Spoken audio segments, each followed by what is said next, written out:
My uncle's words still echo in my mind. That girl will never amount to anything. He said this while my mother was fighting for her life, and I was working 3 jobs to keep us alive. What he didn't know was that in just 2 years, I'd built something worth hundreds of thousands of dollars, and when they all came crawling back, begging for their share, well, let's just say I had a very special surprise waiting for them. If you've ever dreamed of the moment when everyone who doubted you gets a reality check, smash that subscribe button. Hit like if you believe in karmic justice, and stick around because this story proves that sometimes the best revenge is simply letting people reveal who they really are. Let's dive in. The day I turned 18 should have been a celebration. Instead, it became the day my world crumbled. I was in the kitchen making breakfast for what I thought was a normal Tuesday morning, when my father walked in with a suitcase I'd never seen before. "I'm done," he announced, not even looking at me. His voice was flat, emotionless, like he was commenting on the weather. "Sarah, figure it out from here." My mother, Sarah, stood frozen at the stove, her hand trembling as she gripped the spatula. I watched as 20 years of marriage dissolved in 6 words. No explanation, no apology. Just a man walking away from his responsibilities like they meant nothing. I remember the sound of the door closing. It wasn't a slam, somehow that would have felt more honest. It was just a quiet click, the sound of abandonment disguised as normalcy. "Don't cry, sweetheart," Mom whispered, though tears were streaming down her own face. "We'll find a way. We always do." And for exactly 13 months, we did find a way. I threw myself into my final year of high school while Mom worked double shifts at the diner. We had a rhythm, a partnership born from necessity. Sure, money was tight, and yes, my designer jeans got replaced with thrift store finds, but we were surviving. We were together. We were enough. Until the morning, everything changed forever. I was getting ready for my part-time job at the local grocery store when I heard it, a sound I'll never forget. It was my mother, retching violently in the bathroom, followed by a crash as something hit the floor.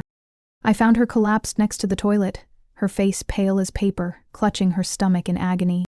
"Just ate something bad," she gasped, but we both knew it was more than that. This had been happening for weeks. The fatigue, the nausea, the way she'd wince when she thought I wasn't looking. The emergency room visit lasted 8 hours. 8 hours of fluorescent lights, antiseptic smells, and that particular kind of silence that settles over waiting rooms when people are praying for miracles. When Dr. Martinez finally called us into his office, I knew from his expression that our prayers weren't going to be answered the way we wanted. "Mrs. Chen, I'm afraid the results show that you have stage 3 pancreatic cancer." The words hit like physical blows. I watched my mother's face crumble, watched 20 years of strength and resilience collapse in an instant. The woman who had promised we'd figure everything out was now the one who needed figuring out. "How long?" she whispered. "With treatment, we're looking at 12 to 18 months. Without it..." He didn't finish the sentence. He didn't need to. Treatment. The word that would consume the next year of our lives and drain every penny we didn't have. I made the decision that night, sitting on her hospital bed while she slept. College could wait. My dreams could wait. Everything could wait, except keeping my mother alive. The next morning, I walked into the admissions office at State University and withdrew my enrollment. 4 years of planning, of studying for SATs, of writing essays about my bright future, gone. The counselor looked at me with pity in her eyes. "Are you sure about this, Elena? Your scholarships..." "I'm sure," I said, and I was. Because what's a degree worth if you lose the person who sacrificed everything to help you earn it? The job hunting began immediately. The call center hired me for night shifts, 11 p.m. to 7 a.m., handling customer complaints for a cell phone company. The pay was decent, but sitting in a windowless room listening to angry people scream about dropped calls while my mother was fighting for her life felt like torture. During the day, I worked at Martinez Family Market, stocking shelves and running the register. Mrs. Martinez knew about Mom's situation, the whole neighborhood knew, and she let me take time off for medical appointments without docking my pay. Small kindnesses that meant everything when everything felt impossible. But even with 2 jobs, even with working 90 hours a week, the medical bills kept growing.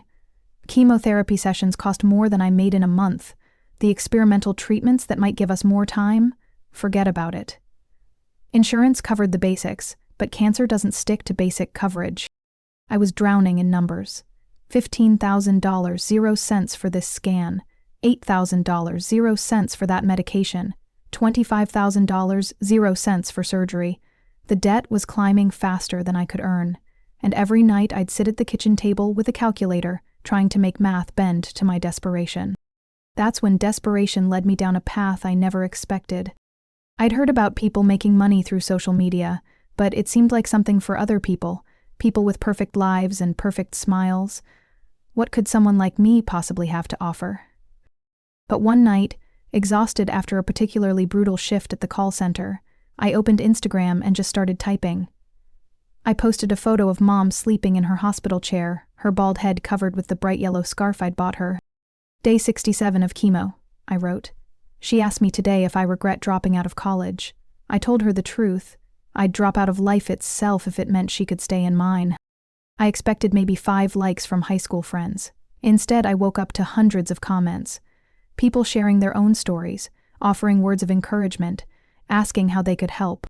Something clicked. Maybe I did have something to offer. Maybe honesty was enough. I started posting regularly. Not just the pretty moments, but the real ones. The 3 a.m. panic attacks, the insurance denials. The way Mom would apologize for being sick, as if cancer was somehow her fault. The way I'd smile during the day and cry in my car during breaks. The followers started growing, hundreds became thousands, thousands became tens of thousands. People weren't just watching, they were connecting, sharing, caring about 2 strangers fighting an impossible fight. Comments turned into direct messages. Direct messages turned into donations. Small amounts at first, $5 here, $20 there, but they added up. People who had never met us were literally keeping us alive. When I hit 50,000 followers, someone suggested I start a YouTube channel. You have a story worth telling, they said, and people will support you there too. The idea terrified me. Instagram felt safe, controlled. YouTube was permanent, public. What if I said the wrong thing? What if people saw through me? But desperation is a powerful motivator. My first video was shaky, filmed on my cracked phone in our tiny apartment. I talked about our journey, about the impossible choice between education and survival, about the kindness of strangers keeping hope alive. I was honest about being scared, about not knowing if what I was doing would work. That video got 10,000 views in the first week, the second got 25,000. By my 10th video, I had 100,000 subscribers, and a steady stream of donations that covered Mom's treatments. For the first time since that horrible day in the doctor's office, I felt like we might actually make it. The community I'd built wasn't just watching our story, they were helping write a better ending. But cancer, as I learned, doesn't care about YouTube subscribers or crowdfunding campaigns or the prayers of strangers. It doesn't care about fairness or timing or the fact that some people deserve more time than they get. Mom passed away on a Tuesday morning in March, the same day of the week Dad had walked out 3 years earlier. She went peacefully, holding my hand, telling me how proud she was of the woman I'd become. "You saved me," she whispered. "Not from this, but from dying thinking I'd failed you." I thought losing her would be the worst pain I'd ever experience. I was wrong. The worst pain came 3 days later, at the funeral. I was standing by her casket, accepting condolences from neighbors and the few family members who'd bothered to show up, when I saw him. My father, Daniel, walking through the funeral home doors like he had every right to be there. He looked older, grayer, but still carried himself with that same arrogant confidence that I remembered. He approached me with what I can only describe as a business smile. "Eleanor," he said, not even pretending to grieve. "I'm sorry for your loss." Your loss. Not our loss. Not his wife, but my loss. "What are you doing here?" I asked, though I already suspected I knew. "We need to talk," he said, "about practical matters, about what happens next." What happened next was the most audacious display of greed I could have imagined. He waited until after the service, until the last mourners had left, and then cornered me in the funeral home parking lot. "I know about your little internet thing," he said, "about the money you raised. That money was raised for family medical bills, which makes it family money. I think it's time we discussed how to divide things fairly." I stared at him, processing what he'd just said. Divide things. The house is in both our names from before the divorce was finalized. The fundraising money was for family expenses. I may not have been around, but I'm still legally entitled to my share. The parking lot was empty except for us, which was probably for the best. because what I wanted to do to him in that moment would have landed me in jail. "Where were you?" I asked quietly. "What? Where were you when she was throwing up blood? Where were you during the 4 a.m. emergency room visits? Where were you when we were choosing between rent and medication?" He had the audacity to look annoyed. "I had my own life to figure out, Elena. I couldn't be responsible for—" "Get out," I said. "Now listen here, you don't get to— Get out." He left, but not before promising he'd be back with a lawyer. But he wasn't the only ghost from our past who decided to materialize. The next day my phone started ringing. Aunt Patricia, who'd spent years telling anyone who'd listen that Mom was dramatic and making poor choices. Uncle Robert, who'd called me lazy for working instead of going to college. Cousin Jennifer, who'd actually laughed when she heard I was doing some internet thing instead of getting a real job. They all had the same message, delivered with varying degrees of fake sweetness. "We saw your success online. We're so proud. We're family. We should stick together." Patricia was the boldest. She actually showed up at the house uninvited. "Honey," she said, barging past me into the living room. "I know this is a difficult time, but we need to think practically. You're young, you don't understand money management. I think it would be wise to let the adults handle the financial decisions from here." I closed the door behind her and smiled. "You're absolutely right, Aunt Patricia. We should let the adults handle this." That's when I told her about the meeting. I scheduled it for the following Saturday at 2 p.m. Same dining room where Mom used to serve Sunday dinners to these same people back when they still pretended to care. I invited everyone who'd suddenly developed an interest in our family finances. They came. Of course they came. Dad arrived first, dressed in his best suit like this was a board meeting. Patricia brought her husband, Steve, probably for intimidation purposes. Uncle Robert showed up with a briefcase as if he was expecting to leave with legal documents. Cousin Jennifer brought her teenage son. My guess is she wanted a witness to whatever windfall she thought she was about to receive. They settled around Mom's old wooden table, the same table where she'd served them countless meals during holidays when I was younger, back when I thought family meant something. "All right, Elena," Dad said, pulling out his phone and what looked like printouts from my YouTube channel. "Let's talk numbers. Based on what I can see, you've raised approximately $180,000, 0 cents, over the past 18 months. The house is worth about $150,000, 0 cents. Add in any savings and we're looking at dividing roughly $350,000, 0 cents. "Fascinating," I said. "Tell me more." Patricia jumped in. "Now, sweetie, we know you worked very hard, and we're not saying you don't deserve something, but family takes care of family. Your success belongs to all of us." "Family takes care of family," I repeated slowly. "That's interesting. Robert, remind me, when Mom was diagnosed, how much did you contribute to her treatment?" Robert shifted uncomfortably. "Well, we had our own expenses." "Right. Patricia, how many times did you visit Mom during chemotherapy?" "I was very busy with work." "And Jennifer, when I was working 90 hours a week to pay for medications, did you offer to help, even just to bring groceries?" Jennifer looked at her hands. "We didn't know it was that bad." "You didn't know because you didn't want to know," I said. "But that's okay, because I kept very detailed records." I stood up and walked to the kitchen, returning with a folder I'd prepared. A thick folder.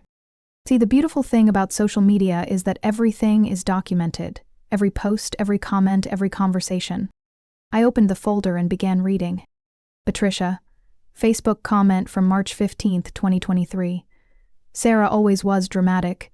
I bet half of this cancer story is exaggerated for sympathy. Should I continue?" Her face went white. Robert. Text message to cousin Mike, screenshot dated June 2023. "Elena's wasting her life playing nurse. Girl should get a real job instead of this internet nonsense. Ring any bells?" Robert started to stand. "Now wait, Sit down," I said firmly. "We're just getting started." I pulled out more papers. "Jennifer. Instagram comment on my fundraising post. Some people will do anything for attention. Maybe if Elena got off social media and got a real job, they wouldn't need charity." The room was dead silent. "And Dad," I said, turning to him, "I have something extra special for you." I pulled out my phone and played an audio recording. His voice filled the room. "Trust me, man, I dodged a bullet getting out when I did. Let Sarah deal with her own problems. Elena's probably not even my kid anyway. Look at her.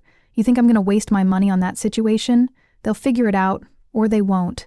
Not my circus, not my monkeys anymore.